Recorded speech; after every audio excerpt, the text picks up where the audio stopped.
Vladimir Putin's war in Ukraine is certainly not going as he intended. But on the home front, his dreams may be coming true.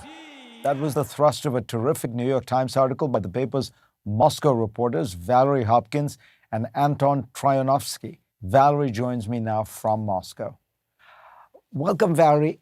I want to ask you to start by talking about something that I found very interesting in reporting you've done before this article, but including this article, which is President Biden has said a couple of times, I think, once the body bags start coming back, the Russian people will stop supporting this war, or words to that effect.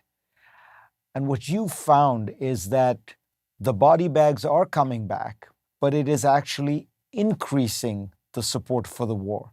Explain what's going on.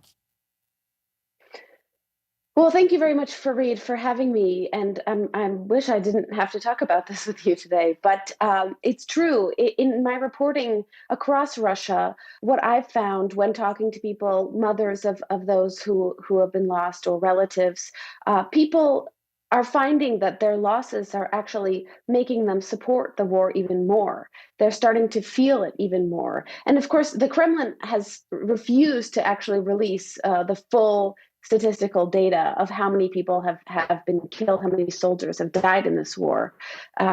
They've only released them intermittently, and I believe the last full count was in September at 6,000, while Western intelligence estimates that there have been 200,000 killed and wounded in this war, Russians only.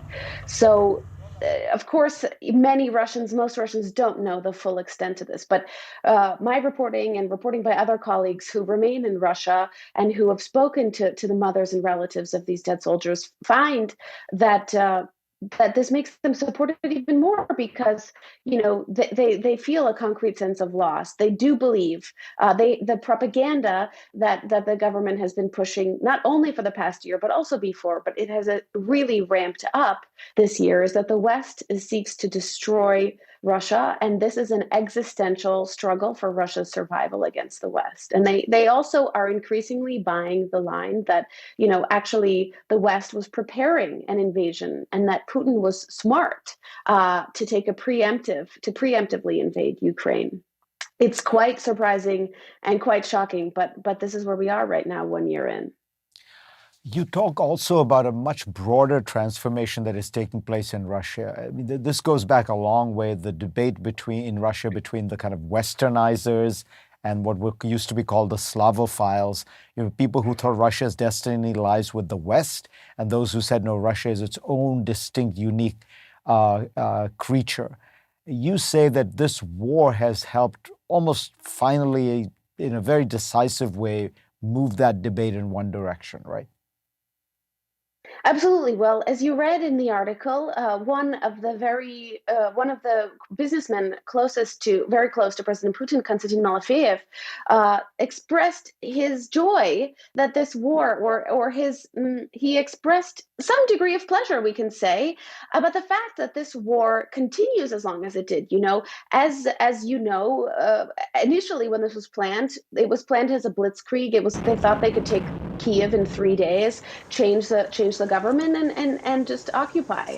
But instead, this has required a societal transformation. And Konstantin Malafeyev, this businessman, said this is great because, if the blitzkrieg had succeeded, we would still have these liberal elements of our society. But now that the longer it goes on, the more this changes into the society that Putin wants. The more liberals are either silenced or forced to flee, the more free speech is suppressed, and the more it's possible to create educational, cultural institutions and even civil society into the type of organizations and bodies that the Kremlin wants to see, which are traditional, conservative, and essentially define themselves as the antithesis to the values that the West professes to stand for.